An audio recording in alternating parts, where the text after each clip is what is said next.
नमस्कार, capital TV के सभी दर्शकों को दिवाली की ढेर सारी शुभकामनाएं। आप देख रहे हैं महाराष्ट्र फाइल्स। आपके साथ मैं हूं परवीन शेख। आपको बताएंगे क्यों उद्धव राज के खिलाफ दर्ज हुई एफआईआर, राज ठाकरे की रैली में क्यों मचा हंगामा, फडणवीस की चाल से क्यों मचा हड़कंप, एकनाथ शिंदे ने क्या कहा। इसके अलावा जानेंगे कौन किसे दे रहा है चुनौती, कौन किसकी बढ़ा रहा है टेंशन। साथ ही आपको इन सभी खबरों से कराएंगे रूबरू। लेकिन तमाम बड़ी खबरों में आगे बढ़ने से पहले एक नजर डालते हैं महाराष्ट्र की टॉप हेडलाइंस पर। उद्धव और राज की बड़ी मुश्किलें, ठाकरे ब्रदर से नाराज हुए लोग पहुंच गए थाने, पुलिस से बोले इनके खिलाफ एक्शन लीजिए। महाराष्ट्र में मनसे प्रमुख राज ठाकरे ने वोटर कार्ड पर उठाए सवाल, मनसे की रैली में आज जमकर गरजे Raj Thackeray. Maharashtra local body election से पहले बीजेपी की बड़ी चाल, अजीत पवार के कैंप में मची हड़कंप। दिवाली पर एकनाथ शिंदे ने दी शुभकामनाएं, किसानों और कर्मचारियों के लिए किया बड़ा ऐलान। एमएनएस और यूबीटी ने मराठियों के लिए कुछ नहीं किया, उद्धव राज के करीबी आने पर बोले शिंदे गुट के सांसद श्रीकांत। खबरों में सबसे पहले बात करते हैं उद्धव और राज की बड़ी मुश्किलों की। मुंबई के दादर शिवाजी पार्क में मनाए गए दीप उत्सव कार्यक्रम को लेकर नया विवाद खड़ा हो गया है। इस आयोजन के दौरान फोड़े गए पटाखों की आवाज और वायु प्रदूषण फैलाने की शिकायत स्थानीय लोगों ने पुलिस से की है। राज ठाकरे और उद्धव ठाकरे के समर्थक इस दीप उत्सव कार्यक्रम में शामिल हुए थे। उनके परिवार ने भी इस कार्यक्रम में शिरकत की थी। कार्यक्रम के दौरान देर रात तक भारी मात्रा में पटाखे फोड़े गए, जिससे इलाके में शोर और धुएं का स्तर काफी बढ़ गया। शिवाजी पार्क निवासी संघ और दूसरे स्थानीय संगठनों ने इस पर नाराजगी जताते हुए शिवाजी पार्क पुलिस स्टेशन में एक लिखित शिकायत दर्ज कराई।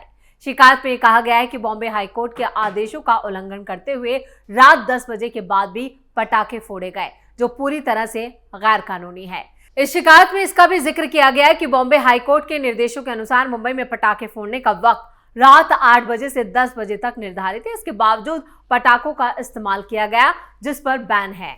स्थानीय लोगों का कहना है कि दिवाली या दीप उत्सव के मौके पर हर साल सैकड़ों की संख्या में लोग पार्क में इकट्ठा होते हैं और देर रात तक पटाखे फोड़ते रहते हैं, जिससे इलाके में रहने वाले लोग, खासकर सीनियर सिटीजन्स और बच्चों को काफी परेशानी होती है। शिकायत में लोगों ने लिखा है, पार्क और आसपास के इलाकों में बड़ी संख्या में वरिष्ठ नागरिक रहते हैं, जिन्हें तेज धमाकों से नींद में खलल पड़ता है और प्रदूषण से सांस लेने में कठिनाई होती है। लोगों ने मांग की है कि पुलिस और महानगरपालिका प्रशासन बॉम्बे हाईकोर्ट के आदेशों का सख्ती से पालन कराए और पटाखे फोड़ने के लिए जिम्मेदार आयोजकों के खिलाफ अनुशासनात्मक कार्रवाई की जाए। फिलहाल पुलिस ने शिकायत कर जांच शुरू कर दी है। घटना ने एक बार फिर ये बहस छेड़ दी है कि त्योहारों के वक्त पर्यावरण के लिए जिम्मेदार या उसे कैसे संतुलित करके कायम रखा जाए, खासकर तब जब कार्यक्रम किसी राजनीतिक दल का हो। ऐसे में उद्धव और राज ठाकरे को लेकर पूरी तरह से मामला सियासी रंग लेता हुआ नजर आ रहा है।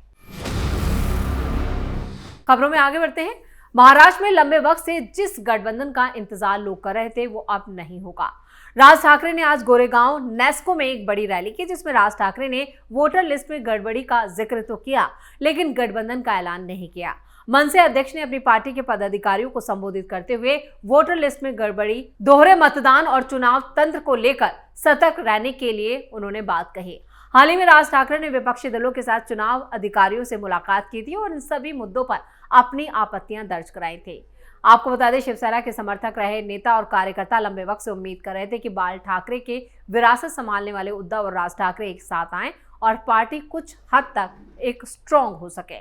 ये चर्चा भी महाराष्ट्र निकाय चुनावों की चर्चा में तब शुरू हुई थी जब राज्य में मराठी बनाम हिंदी भाषा के मुद्दे ने तूल पकड़ा था। उस वक्त राज ठाकरे ने ऐलान किया था कि मराठियों के हित के लिए वो उद्धव ठाकरे के साथ आने को तैयार हैं। वहीं उद्धव ने भी जवाब में कहा था कि मराठी भाषा और मराठी जनता के भलाई के लिए वो पुरानी दुश्मनी भूलने को राजी हैं। इसके बाद कई मौकों पर राज ठाकरे और उद्धव ठाकरे साथ दिखे। दीप उत्सव में भी इन दोनों ने अपने परिवारों के साथ शिरकत की। उद्धव ने महाविकास आघाड़ी के दूसरे सहयोगी दल, जिनमें कांग्रेस और एनसीपी यानी शरद पवार को मनाने की कोशिश भी की। मनसे को गठबंधन में शामिल किया जाए, इसकी पैरवी भी की गई, लेकिन उसके बावजूद आज राज ठाकरे ने अपनी रैली में इस गठबंधन का ऐलान नहीं किया। राज ठाकरे ने विपक्षी गठबंधन के साथ मिलकर चुनाव आयोग और वोटर लिस्ट एसआईआर के मुद्दों पर तो बात की, लेकिन गठबंधन को लेकर कोई जिक्र नहीं किया, जिससे साफ है कि उद्धव ठाकरे के साथ राज ठाकरे अभी भी यहां पर सहमति के मूड में नजर नहीं आ रहे। तो राज ठाकरे ने आज की रैली में गठबंधन को लेकर कोई ऐलान नहीं किया है, जिससे उद्धव ठाकरे की टेंशन जरूर बढ़ गई है। खबरों में आगे का रुख करते हैं और बात करते हैं फडणवीस के बड़े दांव की। बीएमसी चुनाव से पहले बीजेपी ने अपनी चाल चलते हुए अजीत पवार की एनसीपी में बड़ी सेंध लगाई है। सोलापुर के एनसीपी के 3 पूर्व विधायक और सोलापुर से ही कांग्रेस के एक और पूर्व विधायक जल्द बीजेपी में शामिल होंगे। कल देर रात वर्षा पर सोलापुर के गार्डियन मंत्री जय कुमार गोरे के साथ ये चारों पूर्व विधायक मुख्यमंत्री देवेंद्र फडणवीस से मिलने पहुंचे। इस मुलाकात में उनके बीजेपी में एंट्री को लेकर मोहर लगाई गई। बीजेपी में शामिल होने वाले विधायकों में सबसे बड़ा नाम मोहोल के 3 बार विधायक रहे और मोहोल सीट आरक्षित होने के बाद लगातार 3 बार एनसीपी का विधायक जीतने वाले राजन पाटिल भी शामिल हैं। मोहोल विधानसभा सीट पर राजन पाटिल का दबदबा होने के बावजूद अजीत पवार उमेश पाटिल जैसे नए कार्यकर्ताओं को ताकत दे रहे थे। राजन पाटिल अजीत पवार से नाराज चल रहे थे और इधर माड़ा विधानसभा सीट से 6 बार विधायक रहे बब्बन दादा शिंदे ने भी एनसीपी में टूट के बाद अजीत पवार का साथ दिया था, लेकिन लोकसभा चुनाव में महाविकास अघाड़ी के अच्छे प्रदर्शन से खुश होकर उन्होंने फिर से शरद पवार को मनाने की कोशिश की। हालांकि सीनियर पवार ने उनके लिए पार्टी के दरवाजे बंद कर दिए। इसके बाद शिंदे ने माड़ा सीट से अपने बेटे रणजीत सिंह शिंदे को मैदान में उतारा, लेकिन जनता ने उन्हें नकार दिया। अब पूर्व विधायक यशवंत माने, जिन्होंने साल 2019 में मोहोल सीट से एनसीपी के टिकट पर जीत हासिल की थी, वो मोहोल के पूर्व विधायक राजन पाटिल के करीबी भी हैं और चौथे पूर्व विधायक दिलीप माने सोलापुर से कांग्रेस के विधायक रह चुके हैं। बैंकिंग, शुगर मिल और एजुकेशन सेक्टर में अच्छा प्रभाव इनका माना जाता है। बीजेपी में 2019 के विधानसभा चुनाव में उन्हें टिकट देने की तैयारी है। आज भले ही महायुति एकजुट दिखाई दे रही हो, लेकिन 2029 के विधानसभा चुनावों में बीजेपी पूरी तरह से अपने दम पर चुनाव लड़ने की तैयारी कर रही है। इसी वजह से पार्टी लगातार अपना कुनबा और मजबूत कर रही है। बीएमसी चुनावों को देखते हुए भी फडणवीस लगातार बीजेपी को मजबूत करने में जुटे हैं, जिसके लिए अब कई नेताओं को यहाँ उद्धव ठाकरे गुट की पार्टी से भी कई नेता बीजेपी में शामिल हो चुके हैं। अब कांग्रेस और एनसीपी से भी पूर्व विधायक बीजेपी में शामिल हो रहे हैं। खबरों में अब बात करते हैं एकनाथ शिंदे की। डिप्टी सीएम एकनाथ शिंदे ने आज दीपावली के मौके पर किसानों, महानगर पालिका कर्मचारियों और ठाणे की जनता को शुभकामनाएं दी। उन्होंने कहा कि इस बार की दिवाली हर वर्ग के लिए खुशहाली लाएगी, क्योंकि सरकार ने किसानों और कर्मचारियों के हित में कई बड़े कदम उठाए हैं। शिंदे ने आगे कहा कि जनता उन लोगों को सबक सिखाएगी जो शिवसेना के मूल्यों और आनंद दिघे जैसे नेताओं का अपमान करते हैं। शिंदे ने यह भी कहा कि कुछ जगहों पर खुशी का माहौल है तो कुछ जगहों पर विपदा की स्थिति है। किसान मुश्किलों से जूझ रहे हैं, लेकिन सरकार ये सुनिश्चित कर रही है कि उनकी दिवाली काली ना हो। उन्होंने जोर देकर कहा कि सरकार किसानों के साथ खड़ी है और संकट से उबरने में उनकी मदद कर रही है। मैं किसानों को शुभकामनाएं देता हूं, ये दीपावली उनके जीवन में सुख और समृद्धि लेकर आए। इसके साथ ही उन्होंने बीएमसी चुनावों में महायुति की जीत का एक बार फिर दावा किया, जिससे उद्धव ठाकरे गुट की टेंशन जरूर बढ़ गई होगी।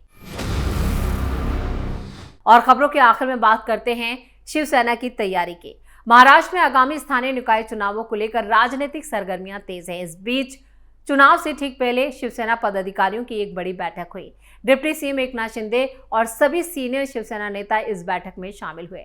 पार्टी के सांसद श्रीकांत शिंदे ने बताया कि हर क्षेत्र में अलग अलग बैठकें आयोजित की जा रही हैं। श्रीकांत शिंदे के मुताबिक चाहे मराठवाड़ा हो, पश्चिम महाराष्ट्र हो या विदर्भ हो, हर क्षेत्र में पार्टी की तरफ से बैठकें की जा रही हैं। बैठक में इस बात पर भी चर्चा की जा रही है कि पार्टी की ताकत किस क्षेत्र में ज्यादा है और कहां ज्यादा मेहनत करने की जरूरत है, ताकि पार्टी को मजबूत किया जा सके। वहीं ठाणे में राज ठाकरे की पार्टी एमएनएस और उद्धव ठाकरे की पार्टी यूबीटी के गठबंधन को लेकर शिवसेना सांसद श्रीकांत शिंदे ने निशाना साधा।